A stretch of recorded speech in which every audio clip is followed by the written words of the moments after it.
નમસ્કાર વિદ્યાર્થી મિત્રો, આજે લેક્ચર નંબર 10 ની અંદર ચેપ્ટર 7.7 નંબરના ટોપિકમાં બળની ચાક માત્રા એટલે કે ટોર્ક આવી એક અગત્યની ભૌતિક રાશિનો આપણે અભ્યાસ કરવાના છીએ. તો આપ ખૂબ એને સારી રીતે સમજજો, કારણ કે આ ટોપિક નેક્સ્ટ જે ટોપિક છે એના માટે ખૂબ ઉપયોગી છે. 12મા ધોરણ માટે પણ આ ટોપિક ખૂબ ઉપયોગી છે. તો આ ટોર્ક શું છે એટલે કે બળની ચાક માત્રા એટલે શું, આ સમજવા તમે સ્થાનાંતરિત ગતિમાં આપણે વાત કરી હતી કે શુદ્ધ સ્થાનાંતર ગતિમાં તમારે જો એની અવસ્થા બદલવી હોય તો એટલે કે એમાં રેખીય પ્રવેગ ઉત્પન્ન કરવો હોય, કોઈ પદાર્થ શુદ્ધ સ્થાનાંતર ગતિ કરતો હોય અને એમાં આપણે એમાં પ્રવેગ ઉત્પન્ન કરવો હોય તો આપણે બહારથી બળ આપવું પડે છે.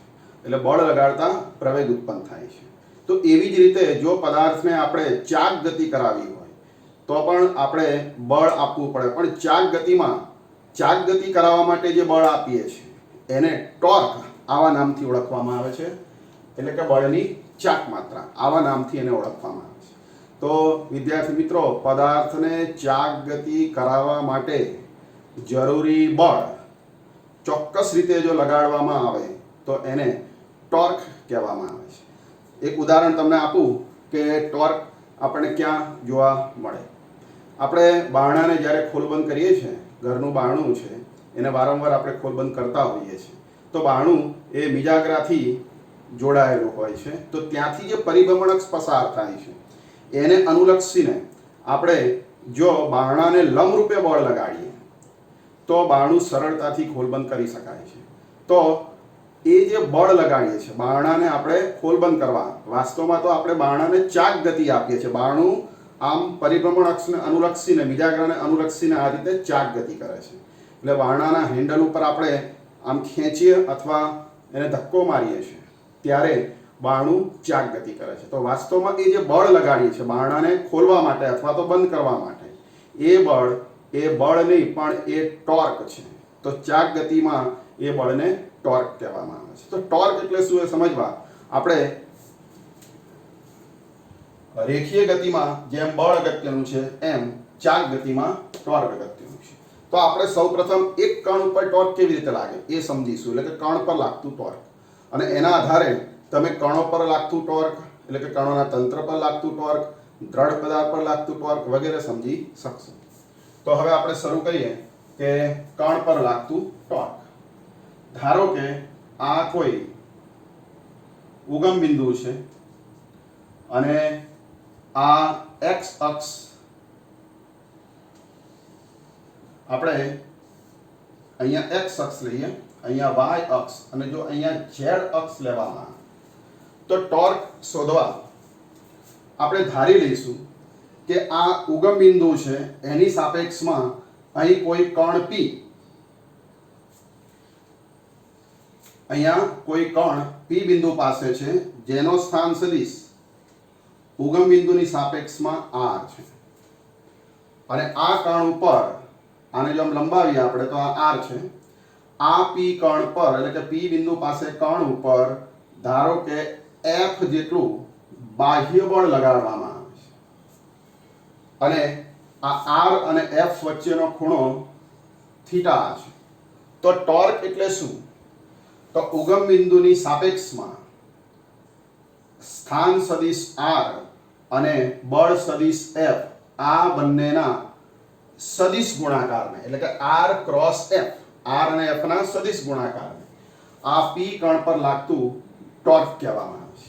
તો લખાય કઈ રીતે વિદ્યાર્થી મિત્રો? પરીક્ષામાં આપણે કેવી રીતે લખશું?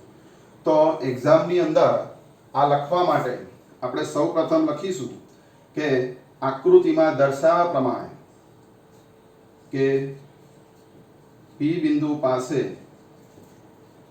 કોઈ કણનો સ્થાન સદિશ R છે અને તેના પર લાગતું બળ સદિશ F છે. તો સ્થાન સદિશ r ઉગમ બિંદુની સાપેક્ષમાં r અને f ના સદિશ ગુણાકાર. તો ઉગમ બિંદુની સાપેક્ષે r અને f ના સદિશ ગુણાકાર, સ્થાન સદિશ r અને બળ સદિશ f ના સદિશ ગુણાકારને ટોર્ક કહે છે. વિદ્યાર્થી મિત્રો, ટોર્કને એક સંજ્ઞા છે, ગ્રીક સંજ્ઞા ટાઉ, આમ વાંકો ચૂકો ટી કરીએ એટલે એને ટોર્ક કહેવામાં આવે છે. તો આની સંજ્ઞા છે ટાઉ સદિશ, તો ટોર્ક કહે છે. તો વિદ્યાર્થી મિત્રો, હવે મારે ગાણિતિક સૂત્ર લખવું હોય ટોર્કનું, તો સદિશ ટાઉ બરાબર શું થાય? સદિશ r અને સદિશ f નો સદિશ ગુણાકાર એટલે ક્રોસ ગુણાકાર. આને કહેવાય સદિશ r અને સદિશ f નો ક્રોસ ગુણાકાર. હવે જો આનું મૂલ્ય શોધવામાં આવે, આનું માન શોધવામાં આવે, તો આનું મૂલ્ય, ટોર્કનું મૂલ્ય એટલે સદિશ ટાઉ નો માન લઈએ તો ટાઉ બરાબર સદિશ r નું મૂલ્ય એટલે r, સદિશ f નું મૂલ્ય એટલે f, અને ક્રોસ ગુણાકાર તમને ખ્યાલ છે કે ક્રોસની અંત કાઢતા અહીંયા sin થીટા લખવામાં આવે. જેમ a ક્રોસ b હોય તો a b sin થીટા લખાય, r ક્રોસ f હોય તો r f sin થીટા, અને મૂલ્ય છે એટલે એકમ સદિશ અહીંયા આવશે નહીં. તો જ્યાં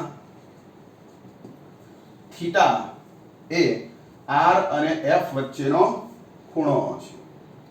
હવે આપણે આગળ વધીએ કે આ જે સૂત્ર છે એ સૂત્ર પરથી પરીક્ષામાં એમ પૂછાય કે ટોર્ક કેવી રાશિ છે? તો ટોર્ક એ સદિશ રાશિ છે, કારણ કે આ બે સદિશોનો સદિશ ગુણાકાર દર્શાવે છે, એટલે આ સદિશ રાશિ છે. ટોર્કનો SI એકમ પૂછાય વિદ્યાર્થી મિત્રો, તો આનો SI એકમ બળનો અને અંતર બંનેનો ગુણાકાર. બળનો એકમ ન્યૂટન અને અંતરનો એકમ મીટર એટલે ન્યૂટન મીટર છે. અને પારિમાણિક સૂત્ર m⁻² ન્યૂટન આવે એટલે m1 L1 T - 2 બળનું, અને ગુણ્યા મીટર એટલે આમાં એક ઉમેરી દઈએ તો m1 L2 T - 2 છે. તો વિદ્યાર્થી મિત્રો, ઊર્જાનું પણ પારિમાણિક સૂત્ર આવું જ હતું, પરંતુ ઊર્જા એ અદિશ રાશિ છે, કાર્ય એ અદિશ રાશિ છે. પારિમાણિક સૂત્ર ભલે સમાન હોય, ન્યૂટન મીટર એટલે જૂલ પણ કહેવાય, જેમ કાર્યનો એકમ જૂલ છે, પરંતુ આપણે આ સદિશ રાશિ છે એટલે આનો એકમ ન્યૂટન મીટર અને પારિમાણિક સૂત્ર m1 L2 T - 2 આવું યાદ રાખીશું. તો વિદ્યાર્થી મિત્રો, પરીક્ષામાં પૂછાય 2 માર્ક્સમાં ટોર્ક એટલે શું સમજાવો, તમારે આટલું તો તમારે લખી જ નાખવાનું. હવે વધારામાં લખવું હોય કે આ જે ટોર્ક છે એનું જે દિશા, ટોર્કની દિશા, તો ટોર્કની દિશા કેવી રીતે શોધાય?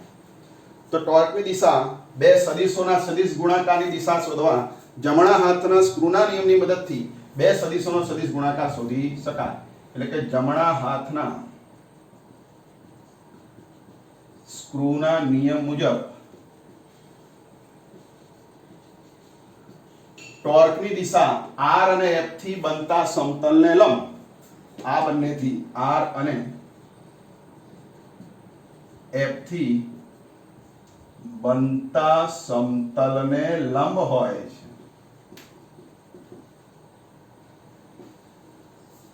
માની લો કે અહીંયા આપણે r અને f થી જે સમતલ બને છે, એટલે માની લો કે r અને f, r આ બાજુ છે અને f આ બાજુ છે. હવે એમ વિચારજો કે આ ત્રિપરિમાણમાં આ p બિંદુ છે, એટલે આ p બિંદુ નથી xz yz કે નથી xz કે નથી xy સમતલમાં, આ p બિંદુ હવામાં છે. અહીંયા મારો હાથ છે ત્યાં, તો સ્થાન સદિશ આ રીતે થશે. અહીં p બિંદુ લઈએ તો સ્થાન સદિશ આ પ્રમાણે હવામાં થાય, અવકાશમાં. અહીં p બિંદુ એટલે r આમ થશે. હું બળ આમ લગાવ્યું તો એ બંનેમાંથી પસાર થતું સમતલ કયું થાય? r અને f માંથી મારો હાથ છે એ પ્રમાણે આમ. f આ બાજુ હોય તો આ રીતે f હોય તો સમતલ કયું બને? આ રીતે આડું સમતલ બને, ત્રાંસુ. હવે એને લંબ રૂપે ટોર્કની દિશા થાય આ રીતે. હવે સ્ક્રૂને R થી F ઘુમાવવાનું, એટલે R ઉપર અને R જમણી બાજુ ઉપર અને F આ બાજુ ઉપર. તો સ્ક્રૂને આમ વિષમ ગળી ફેરવવાનું, એટલે અહીંયા તમારે R થી F તરફ તમે સ્ક્રૂને ફેરવો આને લંબ રૂપે રાખીને. આજે R અને F આ રીતે R હોય અને આ રીતે F હોય તો તમારે આ R અહીંયા ગણવાનો, F અહીં ગણવાનો અને સ્ક્રૂને ગોઠવવાનો અને સ્ક્રૂને R થી F ઘુમાવવાનો આ પ્રમાણે. તો કઈ બાજુ જાય? સ્ક્રૂ આમ ઉપર. એટલે વિદ્યાર્થી મિત્રો અહીંયા ટોર્કની દિશા ઉપર તરફ થશે. તો આ ટોર્કની દિશા છે. R ભલે આ બાજુ, F ભલે ઉપર, પણ ટોર્ક એ બંનેને લંબ રૂપે આ દિશામાં હશે, એટલે કે અહીંયા આ દિશામાં હશે. આવું આપણે કહી શકાય, આને સમાંતર. હવે ટોર્કનું જે મૂલ્ય છે એને આપણે અલગ અલગ રીતે દર્શાવી શકીએ. તો હવે આપણે એની ચર્ચા કરીએ કે ટોર્કનું મૂલ્ય અલગ અલગ કેવી રીતે દર્શાવી શકાય.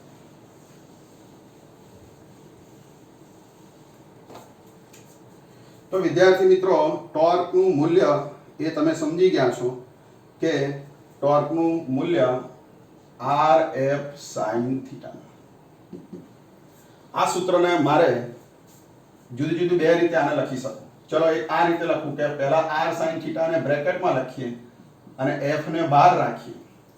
તો આ R sin થીટા નો અર્થ શું થાય? તો જુઓ વિદ્યાર્થી મિત્રો, આ બળ છે એ બળને લંબાવવામાં આવે વિરુદ્ધ દિશામાં. આ બળને આમ લંબાવીએ તો આને કહેવાય બળની કાર્યરેખા. આને કહેવાય બળની કાર્યરેખા. અને આ ઉગમ બિંદુમાંથી આના પર લંબ દોરવામાં આવે 90 નો ખૂણો. અહીંયા લંબ દોરીએ તો આ લંબાઈ OM એને R sin થીટા કહેવામાં આવે છે. કેવી રીતે?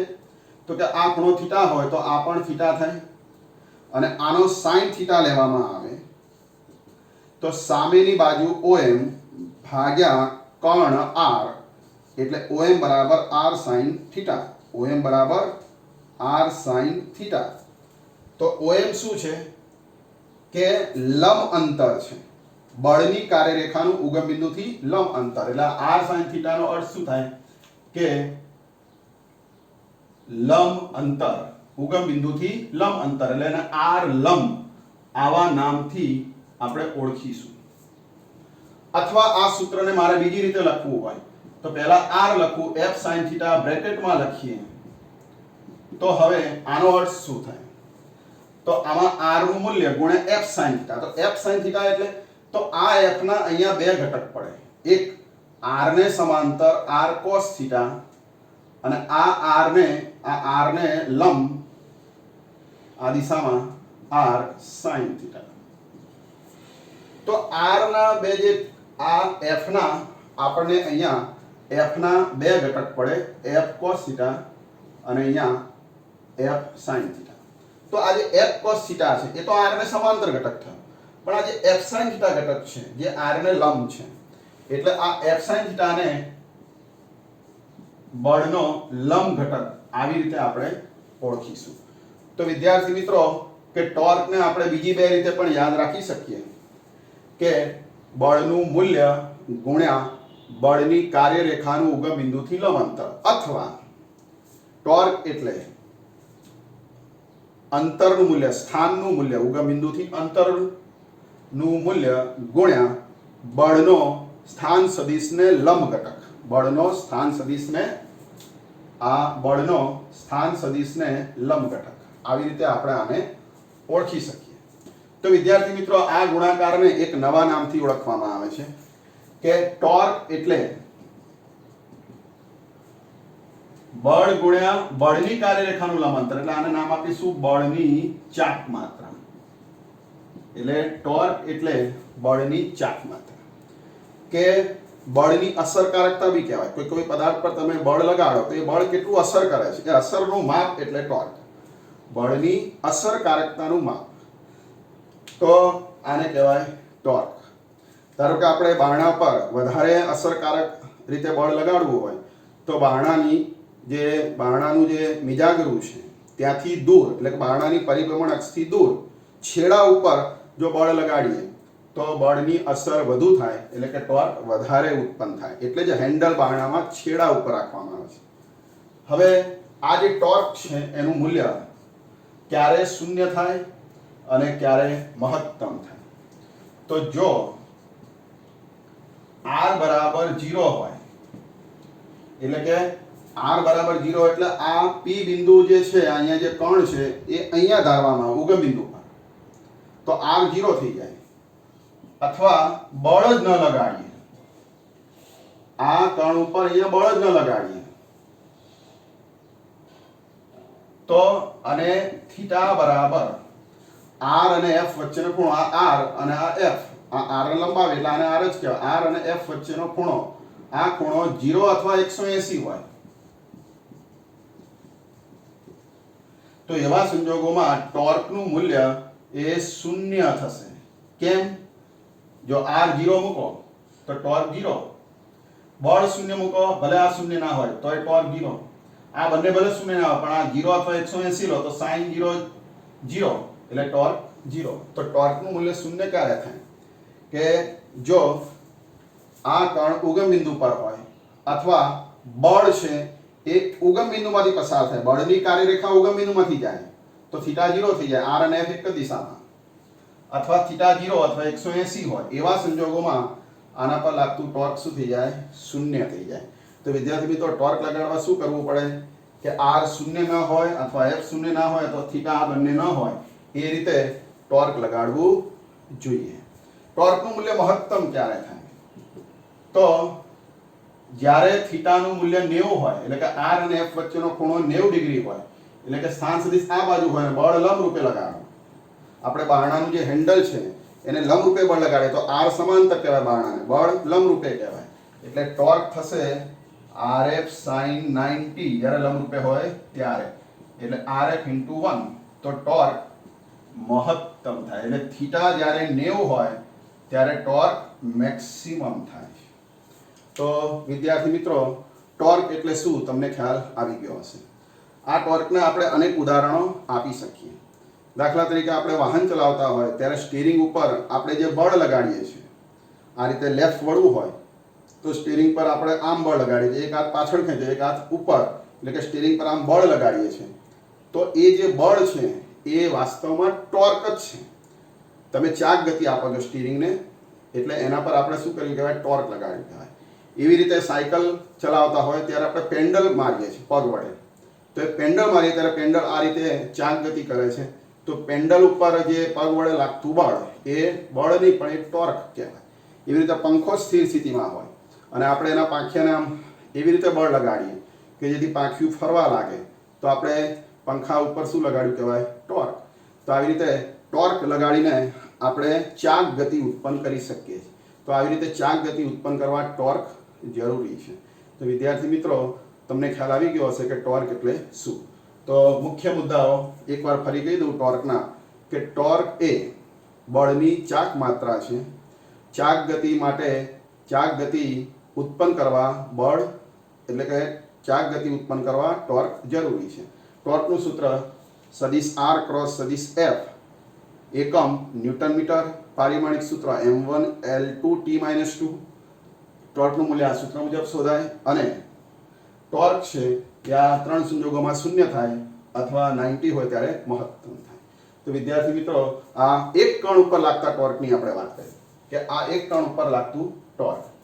હવે આના એક કરતાં વધારે કણ હોય અને ટોર્ક શોધવું હોય તો પણ આપણે શોધી શકીએ. એને કણોનું તંત્ર આપણે ધારવું પડે.